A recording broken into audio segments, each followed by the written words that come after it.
Welcome to the WP Builds podcast, bringing you the latest news from the WordPress community.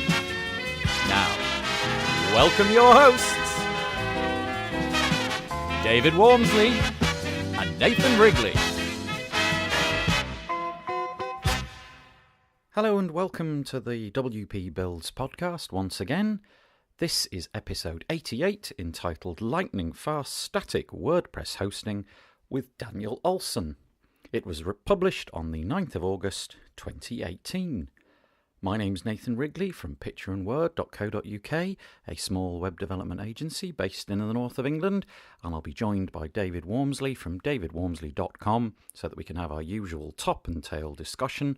The discussion before the interview is called Gutenberg on, off, or both, and the ending fact is 8 out of 10 consumers will choose online shopping if free shipping is offered, and you can make of those what you will. Please go to the wpbuilds.com website, wpbuilds.com/subscribe to subscribe to our newsletter and get yourself on our messenger notifications and so on, and wpbuilds.com/deals to avail yourself of some coupon codes on some WordPress plugins. Also, we've got a couple of webinars coming up. We've got a webinar about Project Huddle and another webinar in the near future about Kanban WP, and you can find those at wpbuilds.com/webinars. Okay, today's podcast episode with Daniel Olson. Daniel Olson works for a company called Digital Cube, and they are AWS, Amazon Web Services experts, and he talks to us at great length about a whole ton of stuff that he and his company do. They have 2 hosting solutions and a couple of free plugins on the WordPress repo, and it's very, very interesting. They've got a real expertise in AWS, and I know from personal experience that this can be fraught with difficulties, and although the platform itself is hugely powerful, unraveling all that stuff can be very, very complicated indeed. And Daniel and his company take care of all of that. So we'll get to that in a moment, but first of all, let's go to the discussion with David and I. Thanks for listening to the podcast once again. And today's discussion, we're calling Gutenberg on, off, or both. And we're recording this, I think, 5 days after the release of 4.9.8, where everyone got invited through their WordPress dashboards to try out Gutenberg early or to install the classic editor, so that Gutenberg wouldn't come on in version 5. So, Nathan, what have you been doing? Well, to be honest with you, to begin with, I was pretty shocked by the size of the prompt. I know the button itself wasn't that big, but if you haven't updated to 4.9.8, I have a fairly large monitor, and it occupied a really giant space. I was a bit taken aback actually, because it kind of felt like, look, just get on with it. Here it is. Just do it. And the button was blue, and the the classic editor button was kind of grayed out and looked a bit weedy and pathetic. So yeah, I don't know. Obviously, they're trying to push it down our throats. What have I done? I've done absolutely nothing. I'm still waiting to see. I'm formulating what I'm going to do, but because it's not yet a thing, I haven't done anything.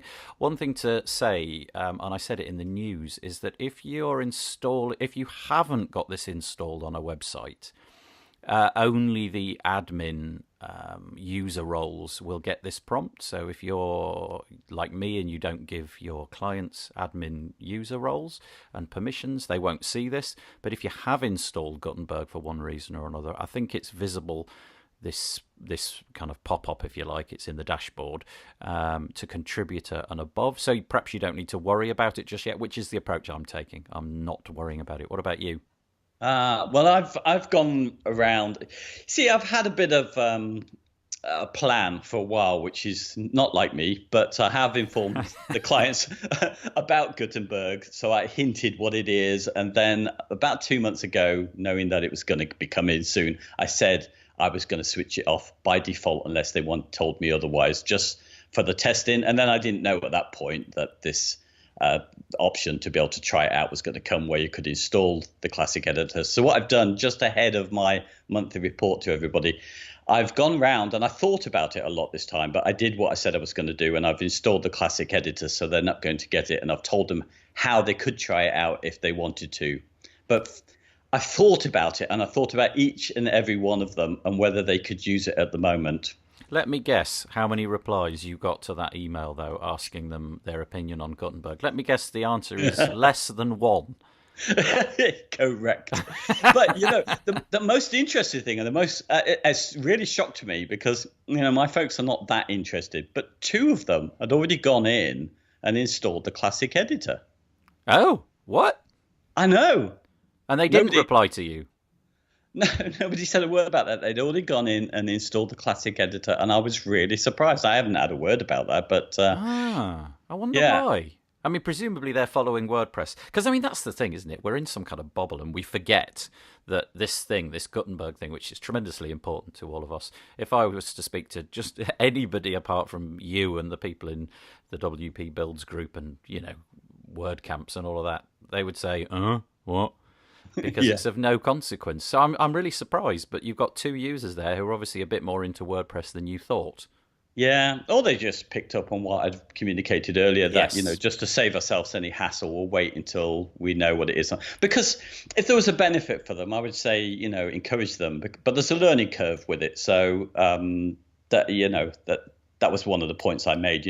We'll try and work out some way when it does come in to best work with it, and it needs a bit of thinking about, which is what I've been doing. How did you frame it, though? Did you frame it in very kind of passive terms, or did you illustrate its did you say this is going to be a great thing, you might want to install it, or did you dumb it down a bit and say, well, there's a bit of change, it might cause a few upsets?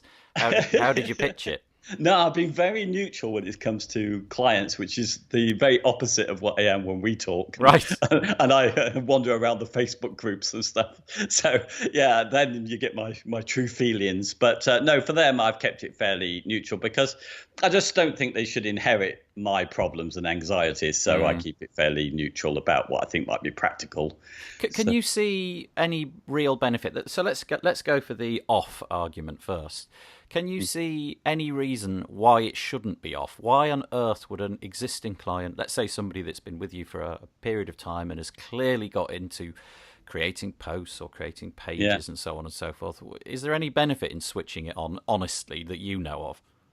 No, I mean, at the moment, I think as it stands, because we use a page builder, our pages are sorted out, particularly design stuff. So it can really only come down for us down to using it for posts. And as yet, I've got so few people who create posts, and there's only one person I could think of who I did write to, who I thought might want to do something a bit more complex. Maybe they want to add some columns and put 2 images next to each other in the future, but really unlikely, I think. So, and in fact, I don't think they will ever want what it has at the moment, so it needs to be the later versions of Gutenberg when it's doing more stuff, and they can, repurpose the content and put it into the blocks before it can have any value to them. So, yeah. But I'm a both person, though, because I'm still testing it for myself to try out and, and learn how I'm going to.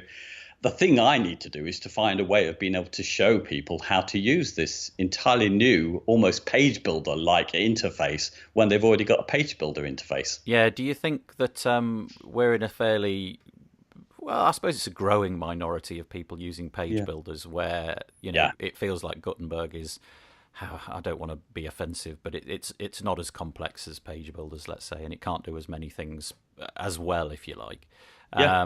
So, we're kind of worrying about something which we really shouldn't be worrying about, because our clients could handle this. But if you've got Beaver Builder or Elementor or whatever it might be, you just let the clients use that. In other words, leave it off, let them use what they've used for ages. And if they're creating posts with, the default text editor or custom fields or whatever, just let them carry on with that. Yeah, exactly. Well, look, they're busy. They're busy people with their own businesses to run.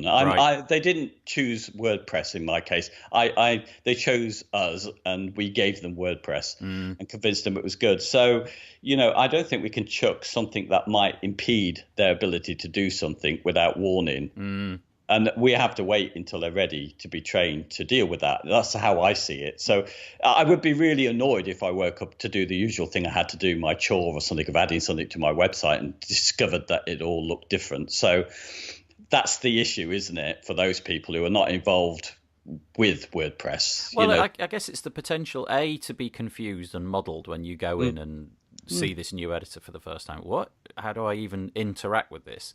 And B, the possibility, small though it may be, that things will be irretrievably broken for them. Now, obviously, you or I could probably go in and with a couple of minutes mend things so that it's fine. But your client, if things have gone pear-shaped, they're pear-shaped, and it's just, the sky is falling in and it's a bit of a disaster. With the classic editor plugin, how does that work? My understanding is that it disables all the things. Not only does it disable the pop-up warning, but it disables any warning in the future. It disables Gutenberg from being installed when 5.0 comes out. Is that right? I think so. This is my understanding. A lot of people asking questions, and I want to know this as well. Is it going to be continued to be maintained? And I've been reading through the comments, that are coming in for Gutenberg, and it's really hard to get a very concrete answer on these things. Is this going to be updated for good? Oh, it's not going to disappear. Is the it's sort of vague terms which doesn't tell you whether it's going to be maintained. Obviously, because this is the Gutenberg team who, at the moment, as far as we understand, say this is coming. So there's no reason why we'd need to be maintaining this old stuff. So I can understand why they're edging their bets, but it creates an uncertainty about it, doesn't it? Yeah, well, exactly. And if at some point that plugin does get disabled, well, the classic editor now being a plugin does get a paucity of updates, then I suppose at some point in the future you will be forced to do this whether you like it or not. But I can't see that being any time soon. I mean, I'm talking multiple years. Yeah. Well, we haven't even spoken about the kind of reviews. I mean, the reviews, as we're recording this, where it's now gone down to an overall score of 2.4, and given that the lowest you could possibly get is 1, it's not great. And more than twice the number of people with 5 and 4 stars are in the 1 and 2 star range, so it's twice as many, really. So only a third could be said to like it. And do you think that statistic is slightly how to describe it, disingenuous, in the sense that some of the stuff that I was reading was you're more likely to give a negative review than you are a positive one, but also presumably the people who go to the repo are going to be people who are very familiar with WordPress, not your traditional client. So I'm wondering if first-time users of WordPress or end users of WordPress, clients of ours, if you like, I wonder if when they see it, they'd be like, "Ooh, shiny, I like it." Well, you know what? I think if you look, I think I was looking through to see who the reviewers were, and I think they've got what they expected. They've got a lot of first-time reviewers. So I think it is their reaction, and maybe they don't like the change suddenly being thrust upon them by surprise. And that's the reaction. But you know what? I'm not quite so sure, because, obviously page builders out there at the moment that are fairly new, Elementor, Beaver Builder, they've all managed to get sort of 4.8 ratings and stuff. So, and obviously there's politics, isn't there? Most of it is not about the quality of the plugin itself. It's some amazing work there, without a doubt. It's really clever what has been done. So, from a technical standpoint, it's really unfair because it's about the politics, about it being thrust on us. But as you say, I'm going to start ranting soon. I think you should, because before we started recording this, you expressed some fairly good opinions and why you thought there was mistakes being made here. Well, you know what I think? Yeah, I was thinking about this earlier. I've got an idea how to make it popular. I think they should play up the history side of it. I think it should be called the Ye Old Gutenberg Publishing Plugin, a journey back to 15th century Germany.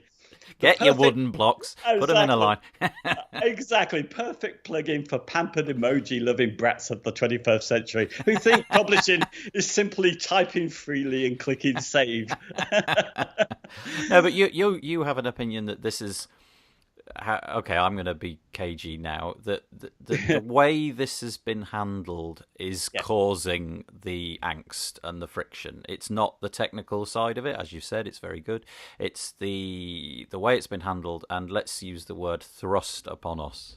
Yeah, that's mostly what it is. And even on the 5-star ratings, people who love it, they say, I don't think it should be in core and stuff. So it's not really, I think that's the main problem. And I think possibly, this is my best understanding of it, I'm not anti-Gutenberg. So I'm really careful about what I say, but I don't like it being thrust on us because I think it's a community and I think that's wrong. But I think the message has been wrong because I've realized only through the comments and the criticisms and people trying to explain how you use Gutenberg, how you could easily train somebody to use it because the classic editor is still in there. In fact, you go and right click on it and turn things into blocks. So you could work it in the old fashioned style and just turn it into blocks. So there's an easy way to introduce people to it. And I'm sure blocks are going to give us structure, which is going to take us forward in the future. So I think it's really fabulous. But what they've pushed out is a new interface on people and they're forcing it. And it neither is one thing nor another, because if you're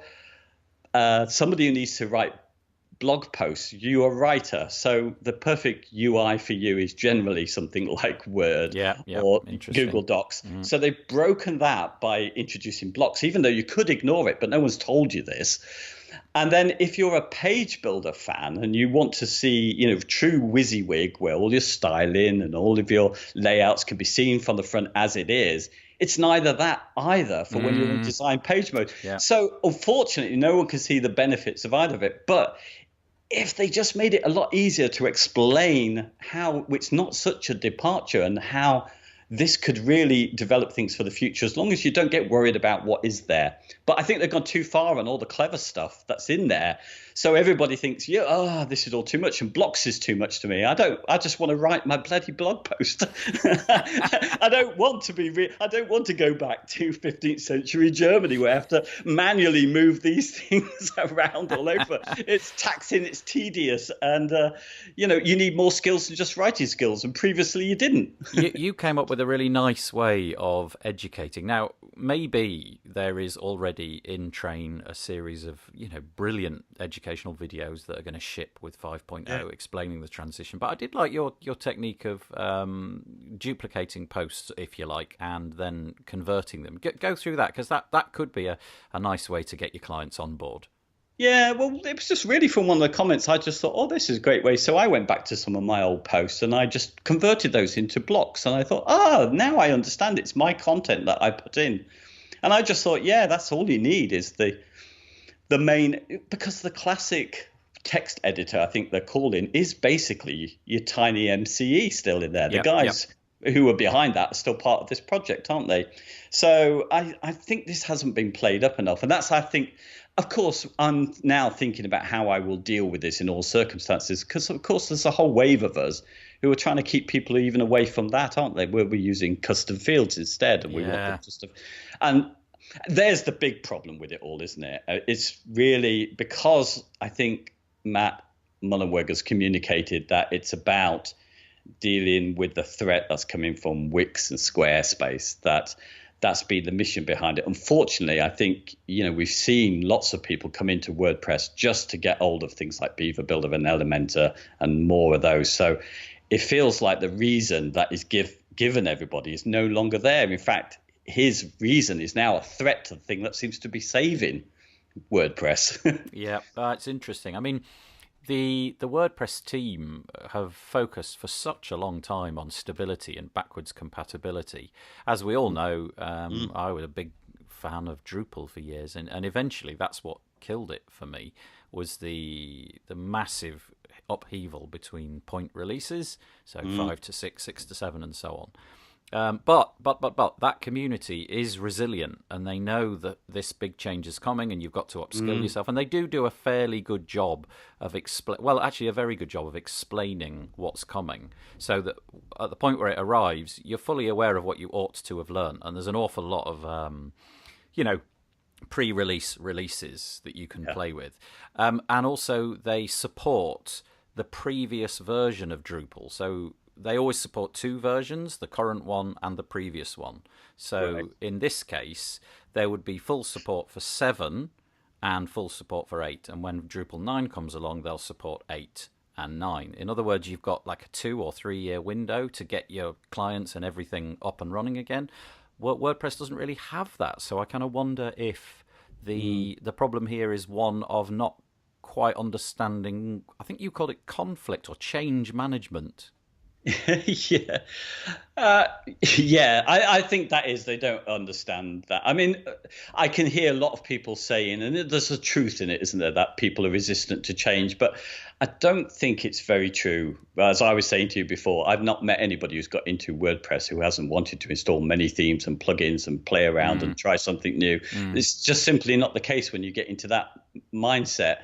I think most of this change is worry about the future and where you can go. And my worry, because of the page build, I mean, there's a whole bunch of people who are so mortified by this because they just don't want page builders, and quite right. And that's why they're with WordPress. So alienating those people is what I'm fearful of for the community. But also for me, it's a threat to our page builders because it's so like a page builder on top of my page builder that I have to work out how I'm saying this very almost like a page builder UI is here. You're going to have to get used to, but don't worry. You're going to have to ignore this and ignore that. And I don't know. And it's also the threat, isn't it? That I think unlike Drupal, where I think it's more developer, people know what to expect with that.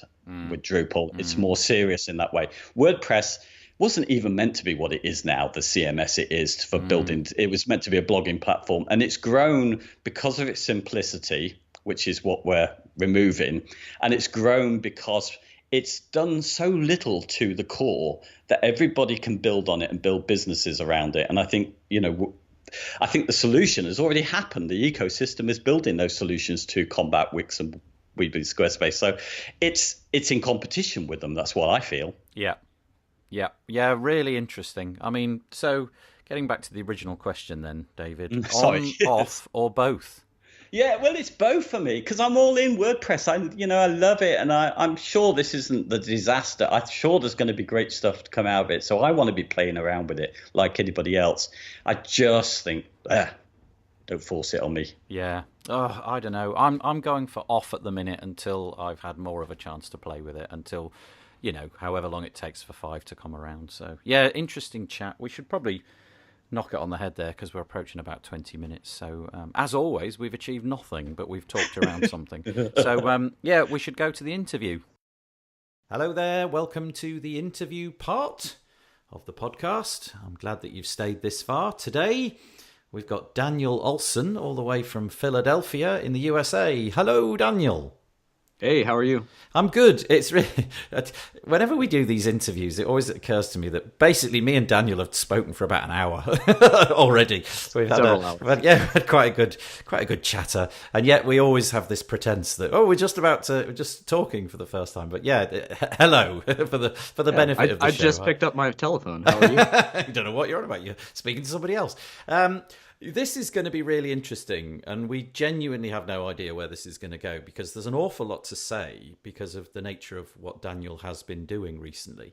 It kind of all revolves around the crux of hosting, shall we say. Maybe that's the only word we can hang on it. But Daniel works for a company, I'm going to say a Japanese company. I don't know if that's actually true, but they're based in Japan, called Digital Cube. And I think, Daniel, that's where we're going to start, if that's all right. Do you want to just tell us, tell us that little story you just told me a moment ago about how you ended up working for Digital Cube, because that's fun. Sure. Welcome to the variety show, everyone.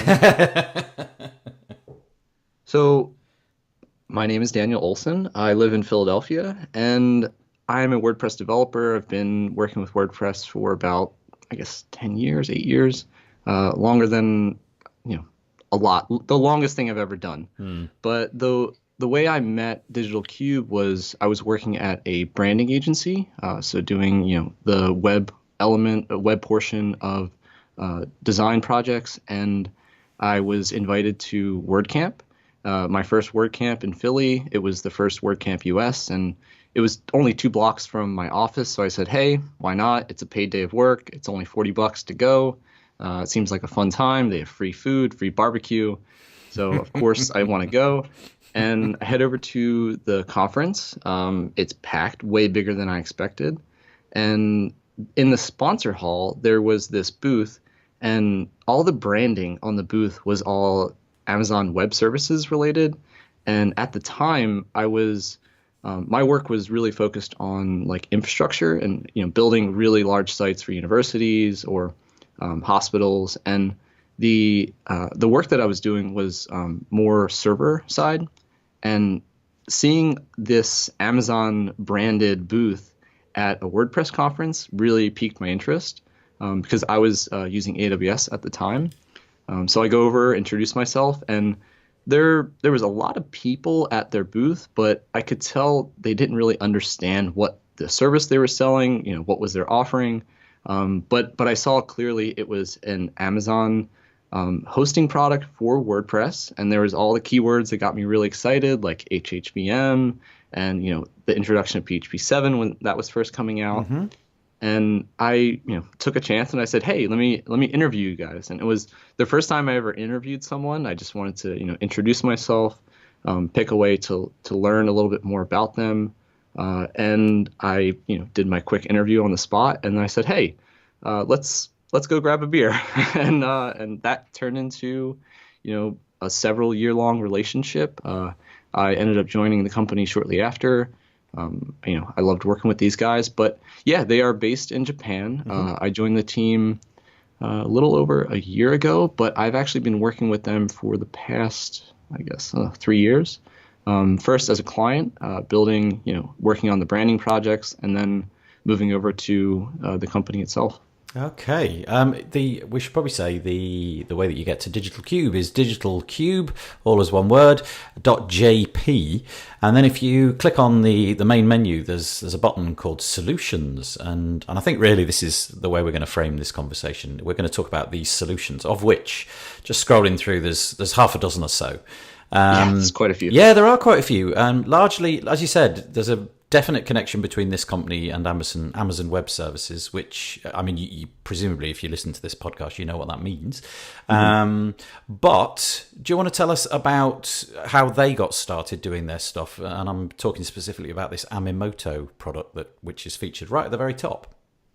Yeah, so we position ourselves as a WordPress solutions company. So we build WordPress products to fit certain needs. And one of the first products that we created was Aminoto.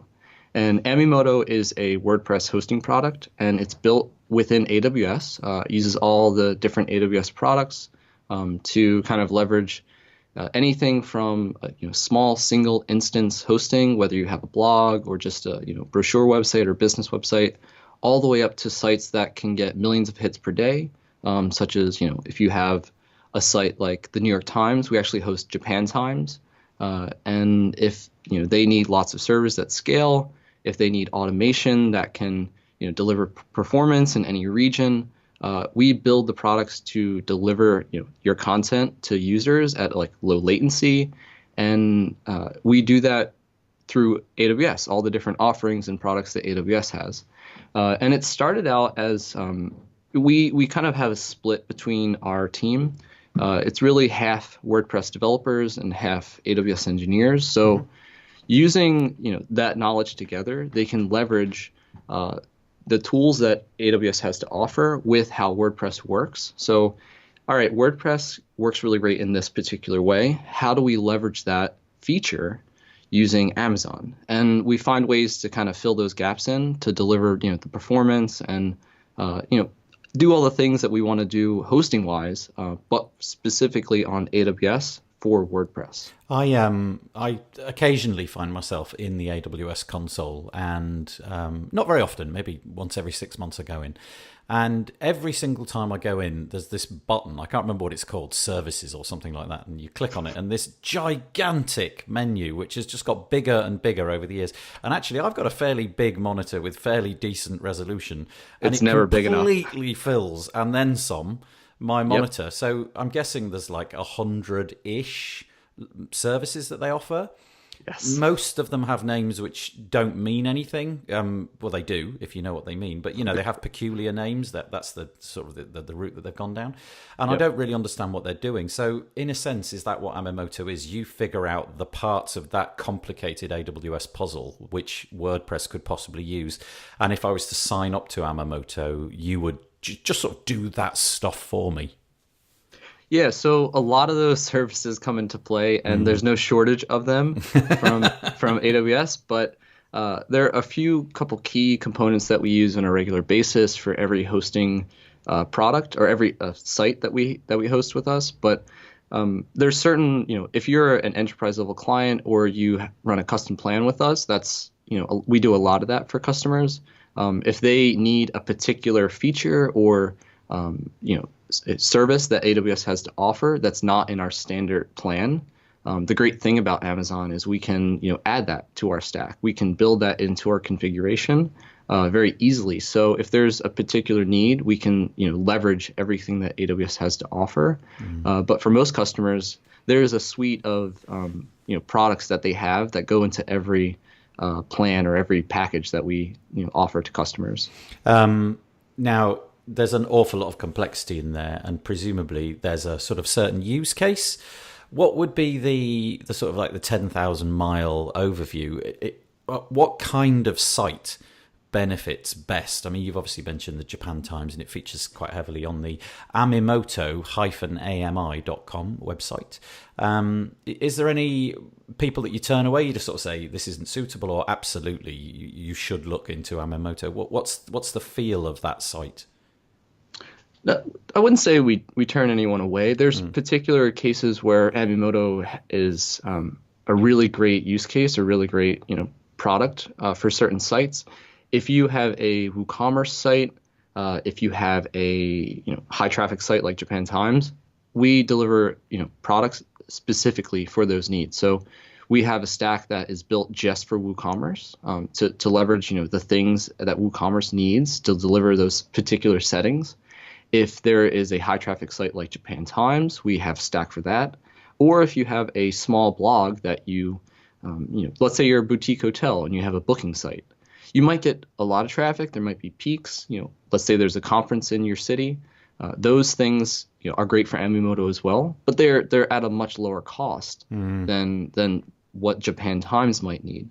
But it can still deliver that performance. And some of the features that I would say are really great about Aminoto is the auto scaling. Some of our plans can scale horizontally. So if you need more servers, you can scale up to 10 servers side by side, all automated. You never have to manage that. We do that for you. That's incredible. Or if you need to scale vertically, so let's say this server doesn't have enough memory to deliver this certain feature, it can scale vertically as well. Have you got any? I mean, there's bound to be somebody in the audience who has a really nice understanding of what AWS is and what all the services are. Take the example of WooCommerce and the stack that you build out for WooCommerce. What would be something about that WooCommerce stack that might differ from, say, the Japan Times one? What are the things that you throw at it that help it to be a good WooCommerce site? So there's similar features, but the main point is the caching. So the caching level on a site like Japan Times, where it might be news heavy, you can be more aggressive with that. The content may not change. There's not a lot of heavy use of query strings, whereas a WooCommerce site, you may have lots of use of query strings because of the products and variations and categories. And there's also specific calls to the database. So the amount of data, if you have thousands of products or even hundreds of products, the overhead to run that site is different. It has different needs. It uses different resources. So the actual config on the server itself, we use Nginx. That config is slightly different to kind of allow WooCommerce to run in a particular way that is really great for WooCommerce. Also, the PHP settings might be a little different. Some stacks use Amazon's Relational Database Service, or RDS, and it's similar on the surface, so it may look the same, but when you get into the details of the specific settings of Nginx, the specific settings of PHP, they vary slightly. So it's based on the performance that we get while monitoring sites. So all right, this particular feature or this particular setting, we need to up it, by 4, by 3. And we can change it, see the effect, and say, all right, this is the stack. This is for WooCommerce particularly. We just suddenly got some strange humming noise going on in the background there. I don't know if it's me or it's you, but apologies for the humming noise, whatever that was. Yeah, so absolutely fascinating. So it's just a regular WordPress site built inside of Amazon's infrastructure, if you like. And it scales in every which way so that it's a super reliable, and it's using a super reliable service. So if I was to sign up to Aminoto to use your product, would I be using AWS in any way? Would I have to interact with AWS, have an AWS account, or do I just sign up and use Aminoto and you do all of that stuff with your connection to AWS? So if you want to use Aminoto and you've never heard of Amazon, that's perfectly fine. If you want to sign on to our service, you don't need any skills or expertise with the Amazon Marketplace or using command line. All that stuff is running on the back end. So we offer Aminoto in 2 ways: as a fully managed hosting service and a self-hosting service. Mm-hmm. If you're doing fully managed, you just, it's a SaaS product. You sign on, you create your account, you request a server, and that server is provisioned, and you get access to it. You'll never actually know that it's running on Amazon, but in reality, in the back end, that's our infrastructure. That's how we've built our product. Right. But there's another variety of it that if you are, the self-reliant kind, if you want to host your own product, but you don't want to, build the server yourself, if you have an Amazon account, you can launch our Aminoto AMI. That's actually where the name comes from. So it's a Amazon machine image. Yep. And it comes in the same varieties that we offer on the managed hosting side, but you kind of have to take the responsibility to maintain that server and keep it up. There's certain features where it can auto heal and auto scale, but really the day-to-day of that server's responsibility is on you. Okay. But you get the same product at a lower cost, and you get more freedom to do exactly what you want with it. Okay, so you pay more, I guess, and you get less to worry about. You pay less, and you've got things that you've got to monitor from time to time, and so on. Yeah, that's cool. Exactly. Okay, so I'm back to Digital Cube, digitalcube.jp/our-solutions, and I'm looking now a little bit further down the page from Aminoto, and at some point I come across a thing called Shifter with I have to say, a really nice looking website. And Shifter is something else that you do, which is kind of the same, but completely kind of different as well. It's all on Amazon. Tell us about this, because this is, I love this. I think this is just so interesting. Great, thanks. We actually just launched that website. It's a relaunch. Yeah, it is nice. Thank you. But the Shifter came from after years of working, with Aminoto and building hosting products that can scale. A lot of sites, they may not need all the things that Aminoto has to offer. Maybe they're a basic brochure site. Maybe they don't need the dynamic features that WordPress has. So the idea of Shifter is to create a static version of your WordPress site and host that on a CDN. But the way that we do that is we actually place WordPress in a container, mm-hmm. and you can run WordPress on demand. So if you need access to your content, WordPress is on, and WordPress is accessible. It's normal, everyday WordPress. And then you create a static version of that and deploy it to S3 and serve it with CloudFront. Now, all this is it's all built on AWS again, but it's all, in the back. If you know nothing about Amazon, that's fine. That's just how it works. But it came out of the need for some sites that get a lot of traffic, but they don't need all those features, such as the WooCommerce elements, or if you're a really large blog, but you don't, let's say you create a new post once a week. If you need that scalability, but you don't need that dynamic, infrastructure of PHP, create a static version of it, host it on S3, get more performance out of it. It's more secure. You don't have the overhead of maintaining a server. It fit that need. So there's some static site generators that are coming out now that a lot of people say are really easy to use. But if you're building client sites, still some clients aren't going to want to use Markdown or write text files or learn how to code.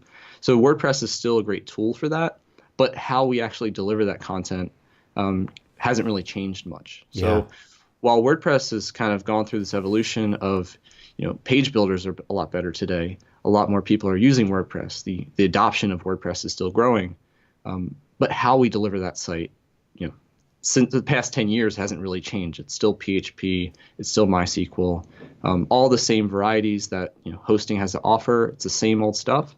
The idea of Shifter is, let's deliver that in a different way that's more secure, that's easier to manage, that gives you more flexibility to, all right, let's create the static version, deploy that out. I have my WordPress version. It's kind of like a staging site. Let me edit that over here. I think there'll be a fair amount of people in the audience who probably haven't sort of grasped what we're on about there. So just take a step back a moment, if that's all right, and we'll talk about what it actually means. So we constantly talk about servers, this sort of machine which lives somewhere else in the world, and you pay, and on that machine are things like Apache and MySQL and so on, and you dump WordPress on there, and it just works. It's great. It's, off it goes.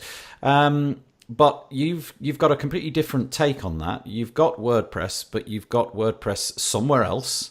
And when you actually look at the site, you're not actually looking at that WordPress site. You're looking at a flattened copy of it, if you like, just the output. Like a snapshot. Yeah.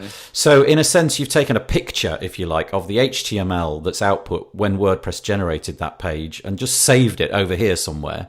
And then when somebody comes to look at the website, you just give them the HTML. How does that even work? I mean, we have talked to people in the past about it, but I'm just wondering with the sort of the infrastructure that you've got, how do you work that? How do you actually get to edit your pages? Where do you go log in? All of those bits.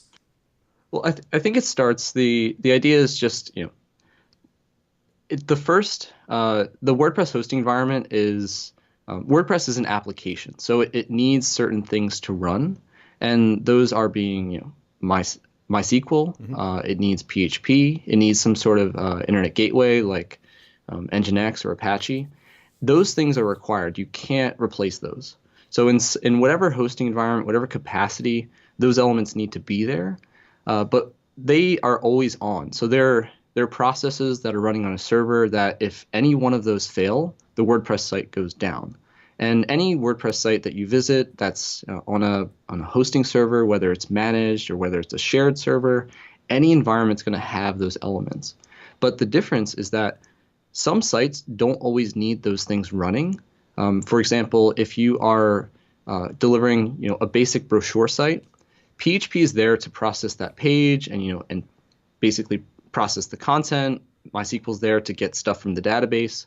But maybe that content's not changing. Maybe it's static for the most part. And what Shifter does, it creates a static version of that page and delivers that in a different hosting environment that doesn't rely on those things like PHP or MySQL. But the way that it does that is, at the very core, you still need that basic hosting environment. So you need some sort of place where you can run the PHP, the MySQL, and the the internet gateway, whether it's Nginx or Apache. Those elements always need to be there in whatever variety that you have. And we do that through a container. So we're actually using Docker. Whether it's Docker or that's Kubernetes, it's just a container environment that's on or off. You can turn it on when you need to access WordPress and boot up those services and access your files and database and posts and pages. And when you're done, we actually send a request to another Amazon service, AWS Lambda, and it will crawl the page and basically create a static version of it. And then that static version gets moved over to S3, and then it's served with CloudFront. So there's some pieces in there, but to kind of give you the start to finish, it's WordPress in a hosting environment which may seem familiar. It's the container, and then it's on or off. And the way you interact with it as normal WordPress, but when we create the static version, we're using some of those other services to kind of build a different version of your site and deliver that.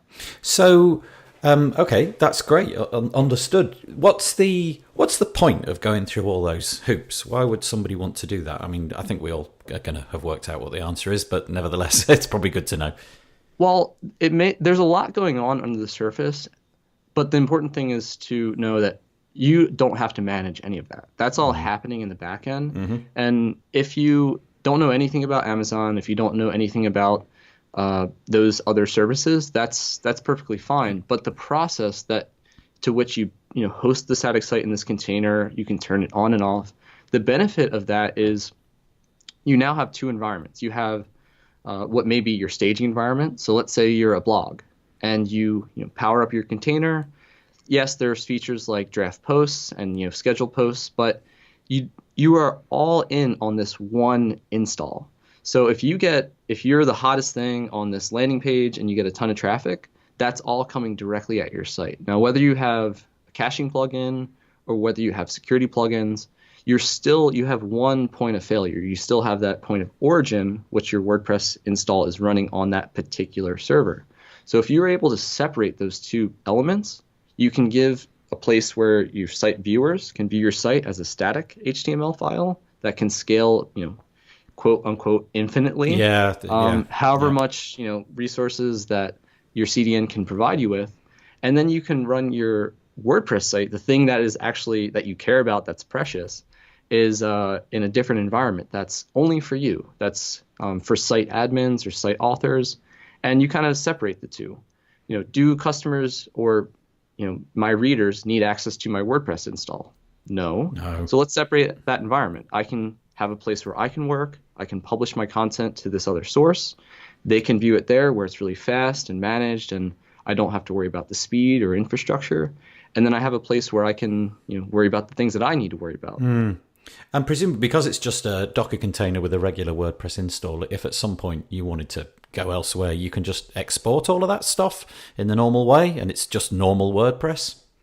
Yeah, so there's no restrictions on it. It's the way the Docker container works is it treats WordPress more like an application. So when it turns on, it actually mounts your personal data in a separate volume. So the things like your themes, your plugins, your content, that's kind of separated out. So if you want to turn off the container and let's say a new version of WordPress comes out, when you turn on that container again, the new WordPress version is there. But we haven't touched any of your themes or plugins. We kind of automate some of these features for you. But if you want to export your content and move elsewhere, it's the same process as migrating any other site. That's really interesting. Okay, I hadn't figured that out, but that's fascinating. How do we switch the Docker container on and off? Through the Shifter dashboard. Okay. So if you have an account, you can log into the Shifter dashboard. You can turn it on and off. And when you turn that container on, it's really like a suite of containers. So there's a container for PHP. There's a container for Nginx. We actually don't use Nginx. We use something called H2O. That's probably another conversation. But it's like a variety of Nginx. I'd say that's faster.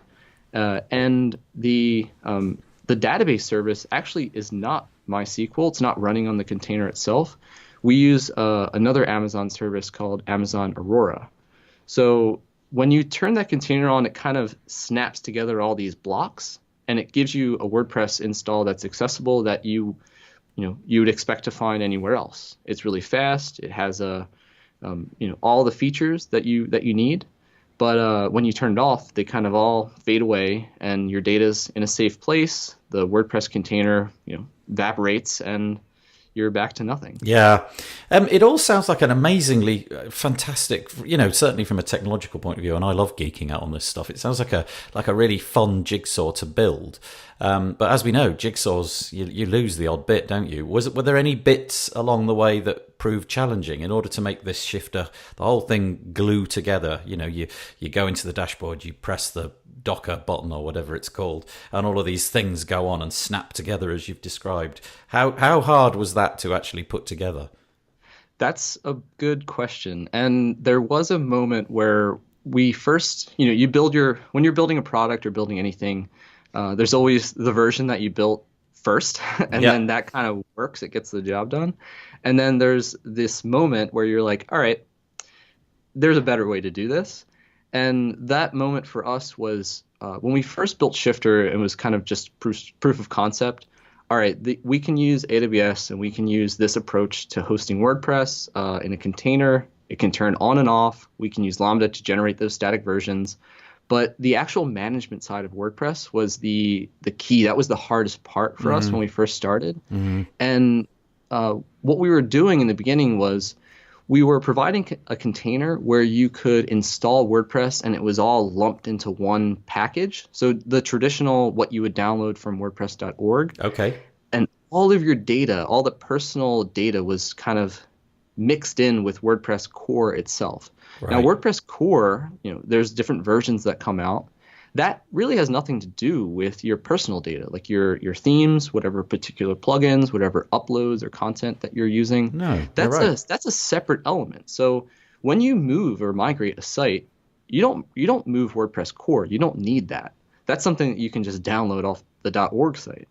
What you really care about is your themes, your plugins, your uploads. So the way that we initially built it was it's all kind of tangled into one package. If there's any error or issue, now we have to destroy that container and try it again. Okay. And it became kind of difficult to manage. And the way that we refactored that was we actually took the approach of there's this process called the 12-factor app.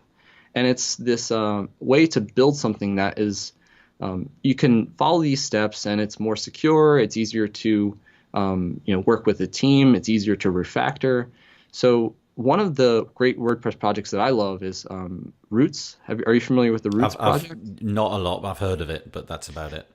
So Roots, they built this theme and they built a I don't know if it's a package. I guess a stack, the Bedrock stack. But the way that it works is it kind of takes those personal files and it removes them from WordPress. So WordPress core is in one area and your personal data, your themes, plugins, uploads are in another area.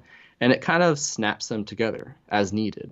And Shifter works in a similar way where we can build our container, we can turn on the container, and your personal data is kind of glued to the side of it. Yep. In a way where if a new version of WordPress comes out, turn off that container, we can spin it up again, and that new version of WordPress is there. But it's not affecting your data itself, your personal files. Yeah. And when we changed that, it gave us more freedom to kind of, all right, a new version of PHP comes out. Let's throw that container in there, and it doesn't really affect the site itself. It doesn't affect that personal or customer's data, and it just it gave us the freedom to try new things and to be more agile. But that moment where we realized, hey, this going all in with this particular way that we built it in that first version, it was a little difficult to manage for us. So the second version, the second release, really changed things a lot for us. It's such an interesting subject. I reckon I could just talk about this particular aspect all day long. But let's move on to some of the drawbacks of it. That's a silly word to use. Let's talk about some of the things which are difficult to achieve. There's caveats. Yeah, there you go. Good word. What can't you do with a Docker container, and which then dumps static HTML out? What's not doable? Well, if you're building static sites, so there's a lot of static site generators that are out. There's more coming out, all the time. And if you are taking that approach, there are ways to do the same things that any other site would offer as a static site, but you just have to think about it in a new way or a different approach. So static sites cannot leverage the dynamic PHP functions that WordPress has. So in core, there's the comments feature, which is PHP based. That will not work as a static.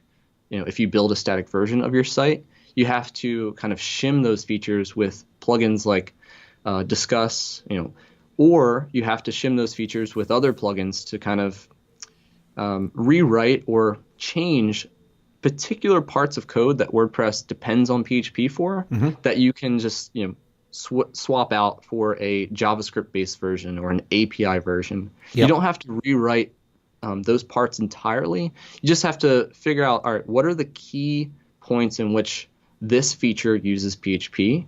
Now I have to change that to use an API. Yep. And once you create the static version of your WordPress site, even if you don't create the static version, if you run a live production site using PHP in a normal WordPress install, you can still swap out those features. But the important part is when you create the static version, it still works in both environments. So you kind of have to build it in a way that can be ported to these different from PHP to static HTML. But I mean, presumably it has its use cases. There's going to be certain people who if they came to you and said, "Can we put this site on Shifter?" You'd be thinking, "Actually, no, that's not the right fit because you've got a bunch of forms or whatever functionality it might be that is going to cause it problems." It's nice that you've kind of got a solution for some of those things, and that leads us on nicely to these open source projects that you've got going on. You want to tell us a bit about Serverless and WP Serverless Forms? Yeah, so Serverless is the Serverless framework in particular is a project which uses how do I say this in a way? Yeah, good luck. Yeah, it is it's a suite of tools. It's an open source project that will allow developers to maintain their code and build applications by focusing on the functions of their application without maintaining the infrastructure that is required when building those applications or products. So to give you an example of Shifter, we use the serverless framework, but we also are built on AWS. Now, when we write our code, when we write all the functions that actually when a user logs into our dashboard or when they click, create static version, all those functions, they're just, text files, they're code. But when we upload them to our AWS account, we're not actually logging into AWS and clicking this button or hosting that on a server. We keep all that infrastructure in a repository, which we just click deploy.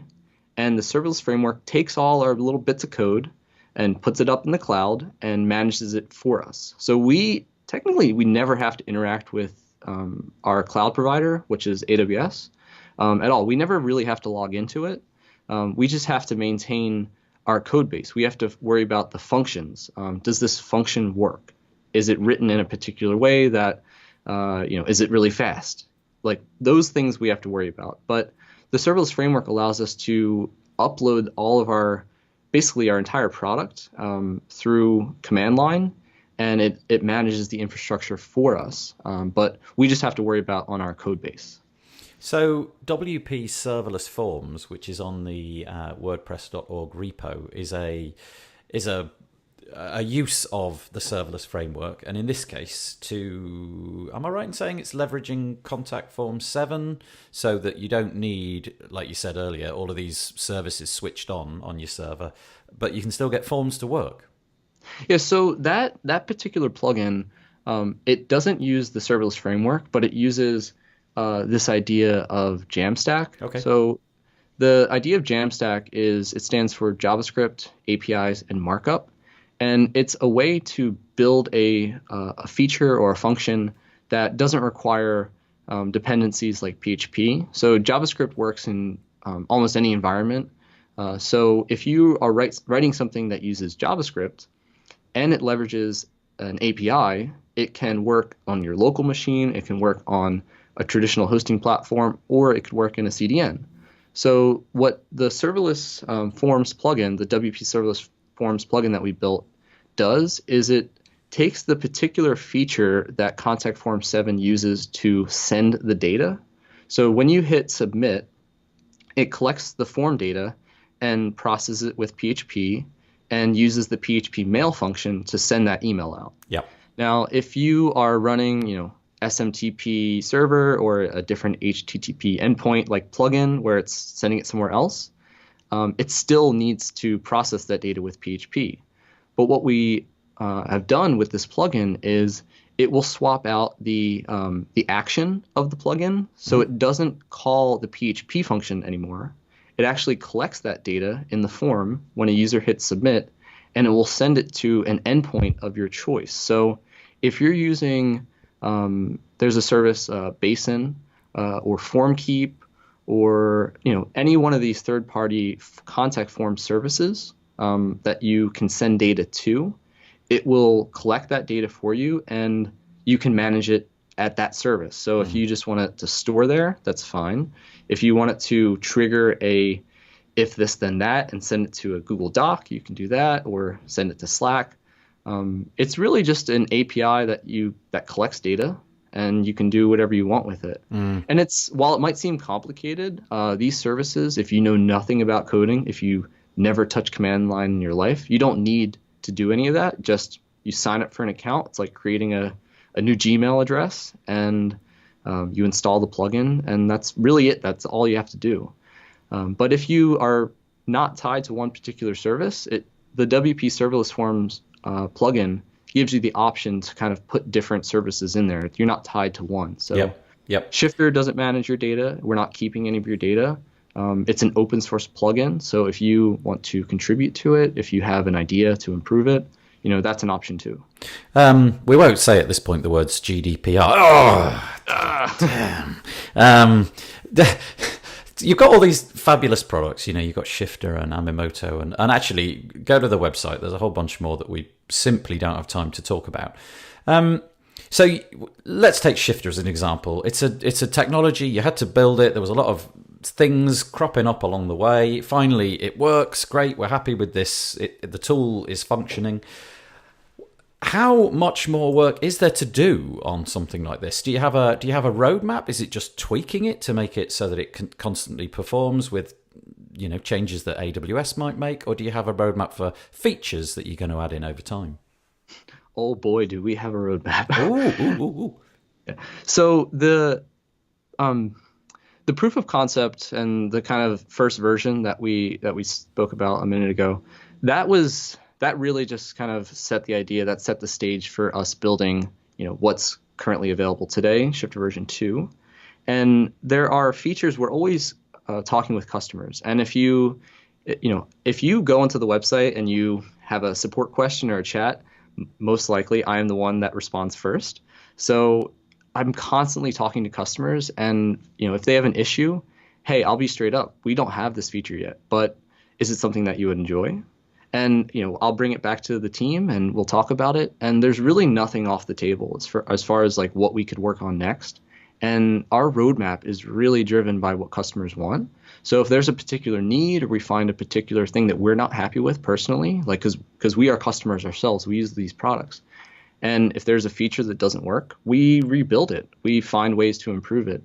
And on the roadmap, it's making it easier to migrate sites, making it easier to manage your deploys, bringing more functionality to plugins like WooCommerce. And while these are big tasks, they're definitely doable. Yeah. They're not. I wouldn't say that none of those things are in reach, but there are ways. They might not be exact one-to-one comparisons. When you build an open source plugin that can shim the functionality of WooCommerce on a static environment, it might not give you the same experience, but not every shop is the same. Yeah, so let's say you have a basic, you sell like beer glasses on your website, and you have 10 different beer glasses, and that's all you sell. There's a way to build that as a static site that can use WooCommerce, and still there's a plugin that we can develop that can bring that functionality back. But that's kind of in our roadmap to make every WordPress site able to be static is the ultimate goal. But it's not a clear, follow these steps and you're there, success. But it's, you've kind of figured out along the way. And WP Serverless Forms was our first step into that. It gives us, it sets the stage for other contact forms, adding support for those. Contact Form 7 is one particular plugin. There's tons of contact forms out there. Yeah, there are. So, and they all work in different ways. So it gives us the base to begin adding more extensions, adding more support. And that's, one plugin. So WP Serverless Forms is just the beginning. Okay. And the next one is another open source plugin that extends other functionality and shims these features that customers want. Yep. So in order for Shifter, in this case, to stay around, it's obviously got to, it's got to pay its way. have some customers and so on. Since you launched it, is it becoming popular? And have you got any stories to tell us about, like who it's popular with and which kind of customers are using it? So we're being based in Japan. We have a lot of Japanese customers, and we actually get a lot of traffic from the UK, I will say. And being based in the US, we get, a variety of customers here as well. But the adoption has been steady. Since we first launched it, there's been a lot of interest. We launched it in, I guess, 2017 now. Yeah. Yeah. So it's that first year was just, beta. We were figuring things out. How does this work? Figuring out use cases. A lot of our customers, when we first launched it, were viral marketing companies, companies that, if you create in 1 hour, you can create a static version of your site and deploy that. When your ad campaign goes out, you have 1 million hits all at once, and that site won't fail. So these types of use cases are perfect for those companies.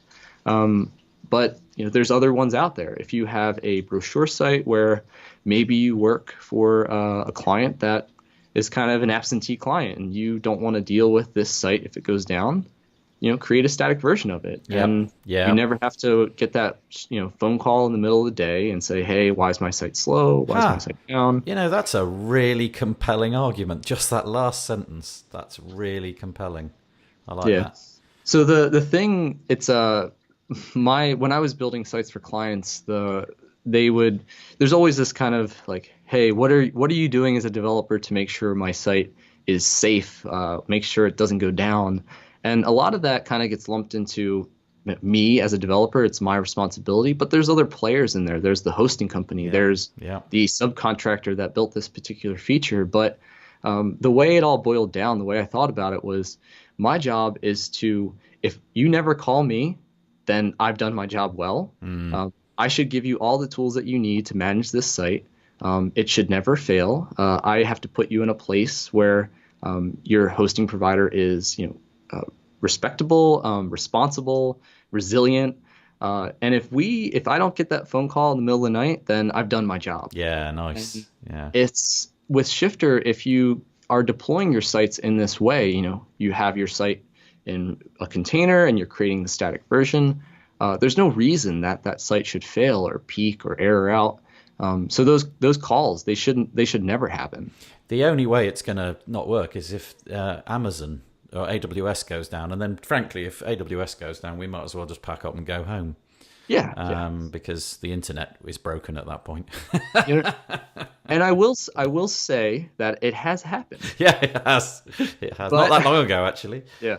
But the wonderful thing about Amazon is they have data centers in so many places. Yeah. If you're deploying your static files to S3, if they put them in multiple regions through CloudFront, so let's say the Virginia data center goes down, which it goes down, more times than I'd say it should, but it has happened. That whole data center has had errors or issues with S3, but there's all their data centers out there, and if you're using CloudFront, which we do, that content is always available in some other region. So all of Amazon has to go down for your site to not be accessible. It's a wonderful world. Which maybe a solar we live flare in. Would be the only way that would happen. Yeah.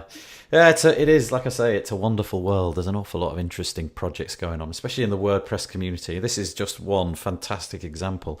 Unfortunately, we're sort of out of time. I'd love to natter about this. Maybe on another podcast we can get into the minutiae of it or talk about the updates to your platform. But thanks for coming on, Daniel. That's been fabulous. Is there this is your sort of moment to use to say what your Twitter handle is and where you are, where you can be found, and so on and so forth. So a bit self-promotional, really. Do you want to tell us where you are and so on? Sure. So I'm in Philadelphia, as I mentioned, and I work with Shifter and Digital Cube and Aminoto. And if you want to find us online, the Twitter handle would be GetShifter. And if you want to find my personal account, it's Email Dano. Email is part of the handle. Okay, great. Thank you so much for coming on. That's been an absolute pleasure. We'll hopefully speak to you again soon. Cheers, Daniel. Yeah, look forward to it. Thank you very much.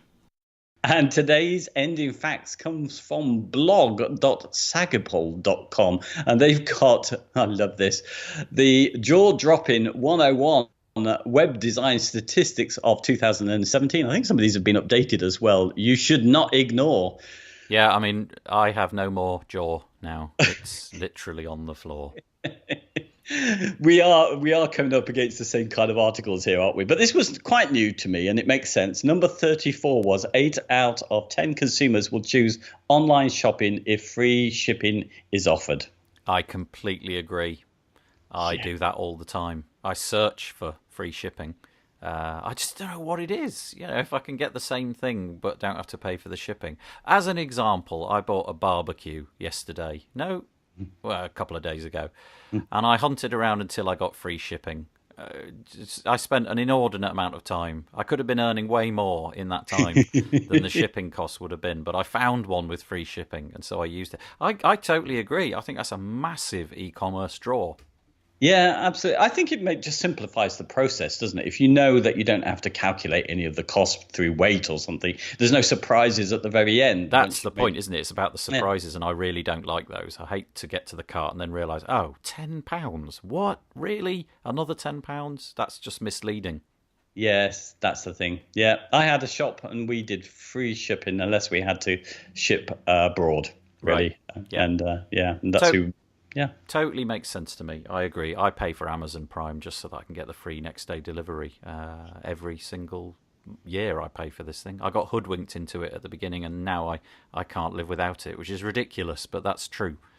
Yeah. Right, there we go. Great little fact. Thank you for bringing that one to us. Right, we should say goodbye. Thanks for listening right to the very end of the WP Builds podcast. As always, go over to wpbuilds.com/subscribe if you want to join our newsletter or Facebook group or whatever. And wpbuilds.com/deals if you want to redeem yourself of a percentage off with a coupon code. Okay, we'll fade in the cheesy music and say goodbye from me, Nathan Wrigley. And it's goodbye from me, David Wamsey. Bye-bye. Bye.